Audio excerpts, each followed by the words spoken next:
ദൈവ തിരുനാമത്തിന് മഹത്വമുണ്ടാകട്ടെ. ദൈവത്തിൻ്റെ അതിപരിശുദ്ധമായ നാമം ഇന്നും എന്നും എന്നേക്കും വാഴ്ത്തപ്പെടുമാറാകട്ടെ.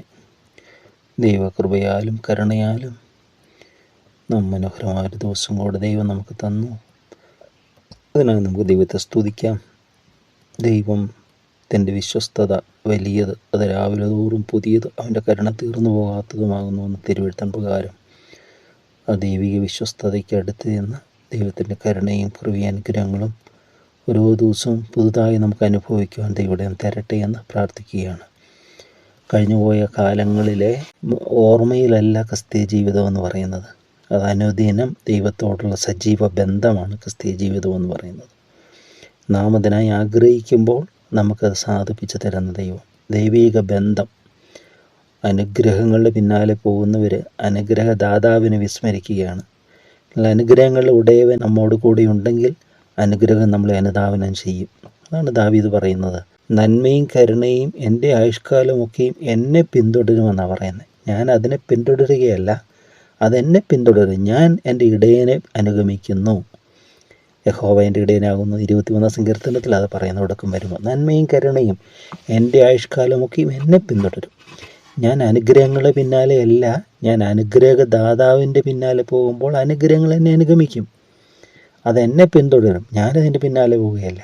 അതുകൊണ്ട് കേവലം ആഗ്രഹ നിവൃത്തിയല്ല ക്രിസ്തീയ ജീവിതം എന്ന് പറയുന്നത്. ഇതെല്ലാം എന്തെങ്കിലുമൊക്കെ ആഗ്രഹമുള്ള നിവൃത്തിയാകുന്നതിന് അടുത്ത് വരുന്നതിനാൽ കാര്യസാധ്യപ്രാപ്തിയല്ല ക്രിസ്തീയ ജീവിതം. ഇന്ന് അനേക സ്ഥലങ്ങളിൽ ഈ ഭക്തിയെ അവർ ആദായമാക്കി മാറ്റുന്നത് കൊണ്ടാണ് മനുഷ്യൻ്റെ ഈ ദ്രവ്യാഗ്രഹം അല്ലെങ്കിൽ മനുഷ്യൻ്റെ ഈ ദുരാഗ്രഹം കൊണ്ട് അത് ആദായ മാർഗമായിട്ട് പലരും മാറ്റുന്നു. കാരണം എന്താണ്? അത് ചെയ്താൽ ഇത് കിട്ടും, ഇത് ചെയ്താൽ ഇത് കിട്ടും എന്ന് പറഞ്ഞാൽ എന്ത് ചെയ്തും എന്ത് മേടിക്കാനും അത് ഏത് വിശ്വാസത്തെ അനുഗമിക്കാനും മനുഷ്യൻ തീരുമാനിക്കുന്ന ഒരു കാലഘട്ടത്തിലാണ്. ഒരു ഭക്തരിങ്ങനെ പറഞ്ഞിട്ടുണ്ട്, അതായത് രഹസ്യ ക്രിസ്ത്യാനികളുണ്ടെന്ന് പറയും. ഈ ഒത്തിരി സീക്രട്ട് ക്രിസ്ത്യൻസ് ഉണ്ടെന്ന് അവർ വ്യത്യസ്ത മതങ്ങളിൽപ്പെട്ടവരായിരിക്കും, അവർ രഹസ്യമായ ക്രിസ്ത്യാനികളായിരിക്കും എന്ന് പറയുന്നു. അത് പറഞ്ഞിട്ടൊരു ഭക്തൻ ചോദിച്ചു, എന്നാൽ എത്ര രഹസ്യ ഹിന്ദുക്കളുണ്ട് നിങ്ങൾക്കറിയാമോ എന്ന്. രഹസ്യ ഹിന്ദുക്കൾ എന്ന് പറഞ്ഞാൽ ക്രിസ്തീയ നാമം ധരിച്ചുകൊണ്ട് മറ്റുള്ള വിശ്വാസത്തെ പിൻഗമിക്കുന്നവർ അല്ലേ. ഓരോരുത്തർ ഇന്നത്തെ ക്രിസ്ത്യാനികൾ നോക്കി വലിയ പാരമ്പര്യങ്ങൾ പറയുന്ന, അതായത് തോമാസ് ലീഹ വന്നപ്പോഴുള്ള പാരമ്പര്യമൊക്കെ പറയുന്ന ക്രിസ്ത്യാനികൾ. അവർ വീട് വെക്കണമെങ്കിൽ മുഹൂർത്തം നോക്കും, വാസ്തു നോക്കും, ഇത് നോക്കും, അത് നോക്കും, കണിയാനെ പോയി കാണും. എന്തൊക്കെ അനാചാരങ്ങളൊക്കെയാണ്. അപ്പോൾ അവർ രഹസ്യ ഹിന്ദുക്കളാണ് അവർ. അത് ഹിന്ദുത്വത്തിൻ്റെ നമ്മൾ അനുഗമിക്കരുത് എന്ന് പറഞ്ഞിട്ടുള്ളതായ ദുരാചാരങ്ങൾ. മുഹൂർത്തം നോക്കരുത്, ലക്ഷണം നോക്കരുത്, നിയമങ്ങൾ മക്കളെ അഗ്നിപ്രവേശം ചെയ്യിപ്പിക്കരുത്, അഞ്ജനക്കാരൻ, ഇങ്ങനെ ഒന്നും നമുക്ക് അനുവദനീയമല്ല എന്നാണ് ലേവ്യ പുസ്തകത്തിലൊക്കെ നമ്മൾ വായിക്കുന്നത്. അപ്പം അപ്രകാരം ചെയ്യുന്ന എത്ര പേരുണ്ട്. അപ്പം നമുക്ക് ദൈവത്തോടുള്ള ബന്ധം സജീവമായ ബന്ധമായിരിക്കണം. അത് നിഷ്കളങ്കമായത്, ദൈവമായതുകൊണ്ട് നമ്മൾ ദൈവത്തെ ആരാധിക്കണം. ഇവിടെ 95 സങ്കീർത്തനത്തിലേക്ക് വരുമ്പോൾ 2 ആഹ്വാനങ്ങൾ അവിടെ നമ്മൾ കാണുന്നുണ്ട്. A call to worship and obedience. അത് നമ്മൾ വിളിക്കുന്നതാണ്. ദൈവത്തെ ആരാധിക്കുക, അവനെ അനുസരിക്കുക. അതാണ് നമ്മുടെ അനുഗ്രഹം എന്ന് പറയുന്നത്. നമ്മൾ ഒന്നാമത്തെ പാർട്ടി ചിന്തിച്ചു. അവിടെ പറയുകയാണ്, come let us sing to the Lord, let us make a joyful noise to the rock of our salvation. വരുവീൻ, നാം യഹോവയ്ക്ക് ഉല്ലസിച്ച് ഘോഷിക്കുക, നമ്മുടെ രക്ഷയുടെ വാറയ്ക്ക് ആർപ്പിടുക എന്നാണ് ആദ്യത്തെ ആഹ്വാനം. രണ്ടാമത്തത് 6ാമത്തെ വാക്യം, സെക്കൻഡ് പോർഷൻ തുടങ്ങിയാണ്. വരുവീൻ, നാം വണങ്ങി നമസ്കരിക്കുക, നമ്മെ നിർമ്മിച്ച യഹോവയുടെ മുമ്പിൽ മുട്ടുകുത്തുക. Oh come let us worship and bow down, let us kneel before the Lord our maker. രണ്ടാമത്തത് വരുവീൻ, നമുക്ക് അവന് വണങ്ങി നമസ്കരിക്കാം, നമ്മൾ നിർമ്മിച്ച യഹോവയുടെ മുമ്പിൽ മുട്ടുകുത്തുക. ഒന്നാമത് യഹോവയ്ക്ക് ആർപ്പിടാനും സ്തുതിക്കാനും സ്തോത്രം, അവൻ്റെ സന്നിധി സ്തോത്രത്തോടെ അടുത്ത് വരണം. എപ്പോഴും പെറുപെറുപ്പമായിട്ട് ഒരാവശ്യങ്ങളുടെ പട്ടികമായിട്ട് വരികയല്ല. ദൈവം ചെയ്ത ഉപകാരങ്ങളെയൊക്കെ ഓർത്ത്, ചെറുതും വലുതുമായ നന്മകളൊക്കെ ഓർത്ത് ദൈവത്തെ സ്തുതിച്ചുകൊണ്ട് ദൈവത്തിൻ്റെ സന്നിധിയിലേക്ക് അടുത്ത് വരിക. എന്നിട്ട് നമ്മുടെ ഹൃദയങ്ങളെ അവൻ്റെ സന്നിധിയിൽ പകരുക. അവൻ മഹാദൈവമല്ലോ എന്നൊക്കെ അത് കർത്താവായ യേശു ക്രിസ്തുവിനെയും പറയുന്നുണ്ട്. യേശു ക്രിസ്തു ദൈവമല്ല എന്ന് പറയുന്നവരോട് എന്തു പറയാൻ? കാരണം യഹൂദന്മാർ അവനെ യോഹന്നാന്റെ സുവിശേഷം 10-ാം അധ്യായത്തിൽ 35 അവിടെ പറയുന്നുണ്ട്, അവൻ അത്ഭുതം ചെയ്തുകൊണ്ടല്ല, അവൻ തന്നെത്താൻ ദൈവമാക്കിയതുകൊണ്ട് അവർ അവനെ എറിയാൻ കല്ലെടുത്തതെന്ന് പറയുന്നു. അപ്പോൾ യേശുവിൻ്റെ പ്രവൃത്തി ഓരോന്നും ദൈവികമായിരുന്നു. ഞാനാകുന്നു, I am what I am. അത് പുതിയ നിയമത്തിൽ കർത്താവ് യേശു ക്രിസ്തു എടുത്ത് പറയും, ഞാൻ വാതിലാകുന്നു. അപ്പം ഞാൻ ആകുന്നവൻ ഞാനാകുന്നു എന്ന് പറഞ്ഞത് പുതിയ നിയമത്തിൽ വരുമ്പോൾ കർത്താവ് യേശു ക്രിസ്തു എടുത്ത് പറയും ഞാൻ ആരാകുന്നുവെന്ന്. ഞാൻ വാതിലാകുന്നു, ഞാൻ ലോകത്തിൻ്റെ വെളിച്ചമാകുന്നു, ഞാൻ നല്ല ഇടയനാകുന്നു, ഞാൻ മുന്തിരിവള്ളിയാകുന്നു. അങ്ങനെ ഓരോന്നും എടുത്ത് കർത്താവ് പറയാണ് ഞാൻ ജീവൻ്റെ അപ്പമാകുന്നു. അപ്പോൾ അവിടെ എക്സ്പ്ലനേഷൻസ് കാണുകയാണ്. അപ്പോൾ ഈ മാത്രമല്ല യേശുവിനെ ക്രൂശിച്ചത് കൊണ്ട് എന്തുകൊണ്ടാണ്? അവൻ ദൈവപുത്രൻ എന്ന് പറഞ്ഞുകൊണ്ടാണ് അല്ലേ? അവൻ ദൈവീകമായ ഇതിൽ അവൻ ദൈവമായിരുന്നവൻ. കാരണം ദൈവത്തിൻ്റെ പാപക്ഷമ നൽകുവാൻ ദൈവത്തിന് മാത്രം ഇഷ്ടം. കർത്താവ് യേശു ക്രിസ്തു പാപക്ഷമ കൊടുക്കുക. എല്ലാം എടുത്ത് നോക്കുമ്പോൾ യേശു അത് മനുഷ്യർ അവൻ മനഃപൂർവ്വം അത് മറന്നുകളെ അവർ അകന്നു മാറുകയാണ്. കാരണം യേശുവിൽ നമ്മൾ ദൈവത്തിൻ്റെ സർവ്വസമ്പൂർണ്ണതയും നമുക്ക് ദർശിക്കാനായിട്ട് സാധിക്കും അല്ലേ? കർത്താവ് യേശു ക്രിസ്തുവിൻ്റെ അവൻ എല്ലാറ്റിൻ്റെ മേലും അധികാരം ഉണ്ടായിരുന്നു. കടലിന് മേൽ, കാറ്റിന് മേൽ, ജീവൻ്റെ മേൽ അല്ലേ? മരിച്ച ലാസറിനെ ഉയർപ്പിക്കുന്നു, 4 ദിവസം കഴിഞ്ഞു അവൻ ഉയർപ്പിക്കുന്നു. എല്ലാറ്റിൻ്റെ മേലും അധികാരം കർത്താവ് യേശു ക്രിസ്തുവിന്. ഇവിടെ പറയുകയാണ്, വരുവീൻ നാം വണങ്ങി നമസ്കരിക്കുക, നമ്മെ നിർമ്മിച്ച യഹോവയുടെ മുമ്പിൽ മുട്ടുകുത്തുക. നമ്മെ നിർമ്മിച്ച യഹോവയുടെ മുമ്പിൽ മുട്ടുകുത്തുക. നമ്മുടെ സൃഷ്ടാവാണ് ദൈവം. അത് ചുമ്മാ കുരങ്ങ് മൂത്ത് മനുഷ്യനായി എന്നൊക്കെ പറയുന്നത് എന്തൊരു ഇതാണ്.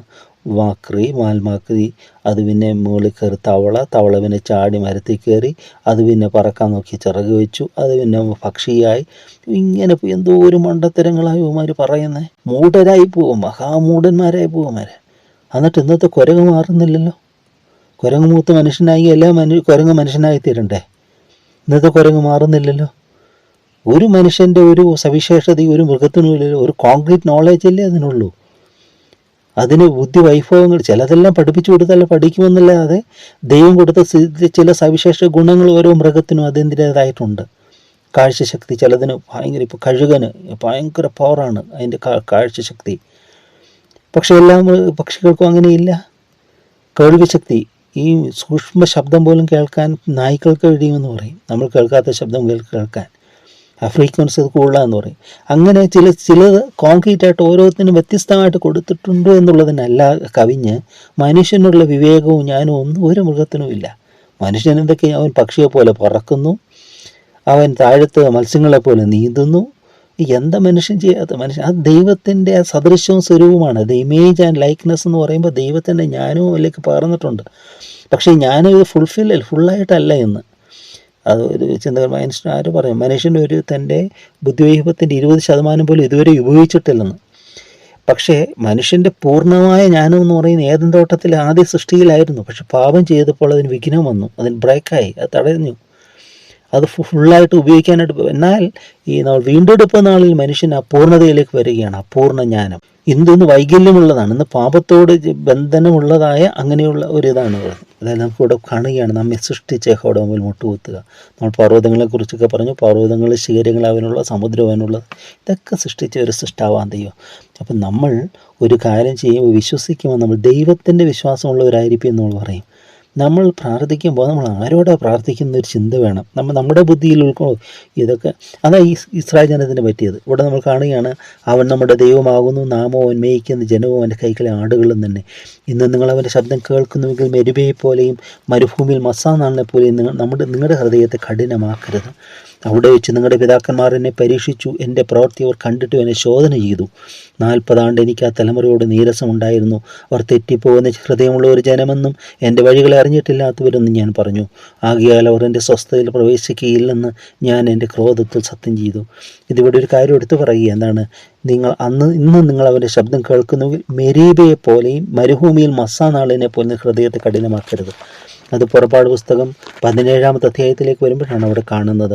ജനം രഫീദീമിലെത്തി, അവിടെ കുടിക്കുവാൻ വെള്ളമില്ല. അപ്പോൾ അവർ മോശയോട് വെറുക്കുക. അപ്പോൾ മോശ ദൈവത്തിൻ്റെ അടുത്ത് ചെല്ലുമ്പോൾ മോശയെ കല്ലെറിയാനൊക്കെ പോകുന്നുണ്ട്. ഭാഗം വായിക്കുമ്പോൾ കാണാം. എന്നിട്ട് ദൈവം മോശയോട് പറയുകയാണ്, നീ അവിടെ ഹോറേബിൽ നിൻ്റെ മുമ്പാകെ പാറ നിൽക്കുക, അവിടെ പാറ അടിക്കണം, ഉടനെ ജനത്തിന് കുടിക്കാൻ വെള്ളം കൊടുക്കുമെന്ന് പറഞ്ഞു. അപ്പോൾ മോശ അതുപോലെ ചെയ്തു, പാറ അടിച്ചു.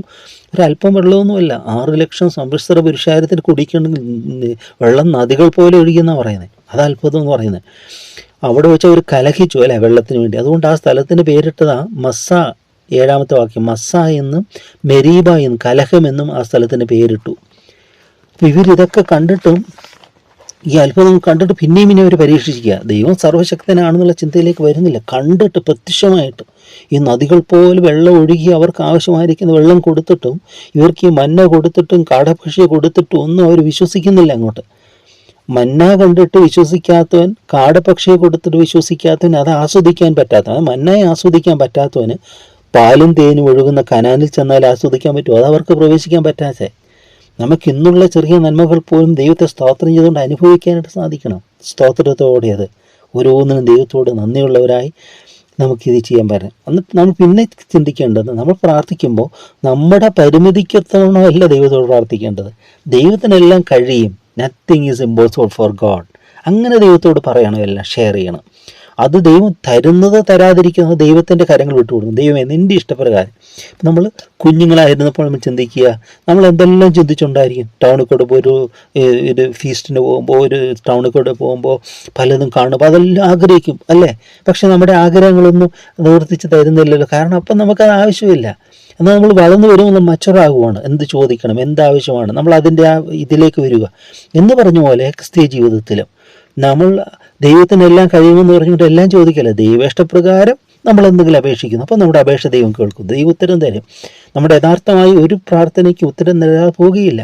അത് ദൈവത്തിന് വിട്ടുകൊടുക്കാന്നുള്ള. എങ്കിലും ദൈവമേ ഞാൻ ഇച്ഛിക്കുന്ന പോലെയല്ല, നിൻ്റെ ഇഷ്ടം പോലെ ആകട്ടെ എന്നുള്ള ആ മനോഹരമായ കർത്താവ് നമ്മളെ പഠിപ്പിച്ച പ്രാർത്ഥന അല്ലേ?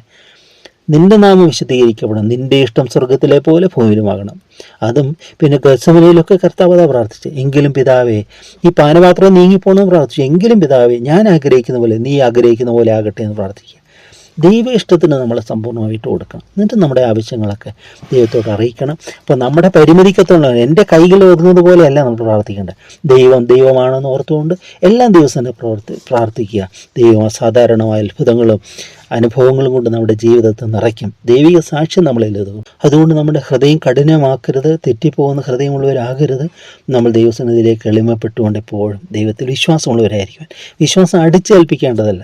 ഇപ്പോൾ ചില ഇതിലൊക്കെ ഉണ്ട്, ഇത്ര സമയം പ്രാർത്ഥിച്ചില്ലെങ്കിൽ അവരെ ശിക്ഷിക്കും എന്നൊക്കെ. അതൊക്കെ എന്താണ്? പ്രാർത്ഥനയൊക്കെ അത് ഹൃദയത്തിൻ്റെ അന്തർഗത്തിൽ വരേണ്ടതാണ് അല്ലേ? അത് നമുക്കൊരു വാക്കും കൂടെ വായിച്ചിട്ടുണ്ട്. ലൂക്കോസിൻ്റെ സുവിശേഷത്തിലൊരു ദൈവം തരുന്നൊരു പ്രോമിസ് ഉണ്ട്. സഖരിയ പ്രവാചകൻ കൂടെ പറയുന്നതാണ്. അവിടെ എന്താ പറയുന്നത്? ലൂക്കോസിൻ്റെ സുവിശേഷം 1-ാം അധ്യായം അവിടെ പറയുകയാണ് 71 മുതൽ വാക്യങ്ങൾ. നമുക്ക് രക്ഷയുടെ കൊമ്പ് ഉയർത്തുകയും ചെയ്യും, നമ്മുടെ പിതാക്കന്മാരോട് കരുണ പ്രവർത്തിക്കേണ്ടതിനും നമ്മുടെ ശത്രുക്കളുടെ കയ്യിൽ നിന്ന് രക്ഷിക്കപ്പെട്ട് നാം ആയുഷ്കാലമൊക്കെയും ഭയം കൂടാതെ തിരുമുമ്പിൽ വിശുദ്ധിയിലും നീതിയിലും തന്നെ ആരാധിക്കുവാൻ നമുക്ക് കൃപ നൽകുമെന്നും അവൻ നമ്മുടെ പിതാവായ അബ്രഹാമിനോട് ചെയ്ത സത്യം തൻ്റെ വിശുദ്ധ നിയമം ഓർത്തതുകൊണ്ട് അവിടെ തിരുമുമ്പിൽ വിശുദ്ധിയിലും നീതിയിലും തന്നെ ആരാധിപ്പാൻ അവന് കൃപ നൽകും. ദൈവത്തിൻ്റെ കൃപയിലാണ് നമ്മൾ ആരാധിക്കേണ്ടത്. ദൈവം തരുന്ന ശിഷ്യന്മാരൊക്കെ ആരാധിച്ചും പ്രാർത്ഥിച്ചു ഉപസിച്ചു കൊണ്ടിരുന്നൊക്കെ വായിക്കുന്നുണ്ട്. അപ്പോസ്തലപ്രവൃത്തി 13-ാം അധ്യായത്തിലൊക്കെ. പിന്നീട് നമ്മൾ കാണുന്നുണ്ട്, ഞാൻ എൻ്റെ ആത്മാവിൽ ആരാധിക്കുന്ന ദൈവം എനിക്ക് സാക്ഷി ചെയ്യുന്നു. റോമർക്ക് ലേഖനം 1-ാമത്തെ അധ്യായം അതിൻ്റെ 10-ാമത്തെ വാക്യം. എൻ്റെ പ്രാർത്ഥനയിൽ എപ്പോഴും യാചിക്കുന്നുള്ള അവൻ്റെ പുത്രനെക്കുറിച്ചുള്ള സുവിശേഷം കൊടുത്ത് ഞാൻ എൻ്റെ ആത്മാവിൽ ആരാധിക്കുന്ന ദൈവം എനിക്ക് സാക്ഷി. ആരാധന അകത്തുനിന്നാണ് തുടങ്ങേണ്ടത്, അത് സ്നേഹത്തിൽ നിന്നാണ് തുടങ്ങേണ്ടത്, അത് ഭയന്നിട്ടല്ല. അങ്ങനെ ദൈവസ്നേഹത്തെ നമുക്ക് തിരിച്ചറിയട്ടെ. ദൈവസ്നേഹത്തിന് ആഴവും നീളവും വീതിയും ഉയരവും എന്നൊന്ന് തിരിച്ചറിയുവാൻ നമ്മളെ തന്നെ നമുക്ക് വിട്ടുകൊടുക്കാം. ദൈവത്തിൻ്റെ പരിശുദ്ധാത്മാവ് മഹാസത്യത്തിലേക്ക് ആഴത്തിലേക്കൊക്കെ നമ്മളെ നയിച്ചുകൊണ്ട് ദൈവ ജീവിതം, ക്രിസ്ത്യ ജീവിതം മനോഹരമായിരിക്കട്ടെ. യഹോവ നല്ലതെന്ന് രുചിച്ചറിയാൻ, ദൈവം ദൈവത്തെ ടേസ്റ്റ് ചെയ്യാൻ നമുക്കിടയാകട്ടെ. അപ്പോൾ രണ്ടാക്കുവാനും കം ലെറ്റ് us സിംഗ്, ദൈവത്തിൻ്റെ സ്തുതി പാടുക.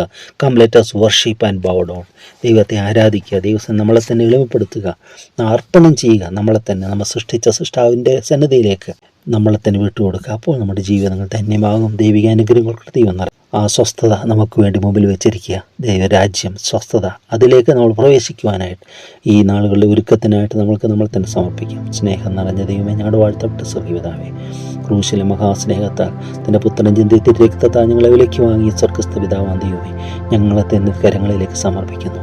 ഞങ്ങളുടെ ഇഷ്ടം ചെയ്യാനല്ല, മറ്റാരുടെ ഇഷ്ടം ചെയ്യാനല്ല, ഞങ്ങളെ പ്രിയപരുടെ ഇഷ്ടത്തിനല്ല, നിൻ്റെ ഇഷ്ടത്തിന്, ഞങ്ങളെ സൃഷ്ടിച്ച മെനഞ്ഞ ഉടയവൻ്റെ ഇഷ്ടത്തിന് ഞങ്ങളെ തന്നെ അർപ്പണം ചെയ്യുന്നു. ഞങ്ങളുടെ ജീവിതങ്ങളെ ധന്യമാക്കണമേ. ആത്മ, ദേഹി, ദേഹം, ആത്മശരീര മനസ്സുകളെ നിന്റെ മുമ്പാകെ സമർപ്പിക്കുന്നു. എല്ലാ നന്മകളാ നിറയ്ക്കണമേ. തന്നെല്ലാ കൃപകൾക്കായ സ്തുതി മഹത്വത്തോടെ മാത്രം ഉണ്ടാക്കണമേ. തിരുനാമത്വപ്പെടുത്തണമേ. ഇന്ന് വന്നേക്കും തന്നെ പിതാവിൻ്റെ പുത്രൻ്റെ പരിശുദ്ധനാമം മഹത്വപ്പെടുവാനായിട്ട് തന്നെ. ആമേൻ. കർത്തരുന്നെ നിത്തമും നടത്തി മാവറച്ചിയിൽ തിരച്ചിயை தருவார்.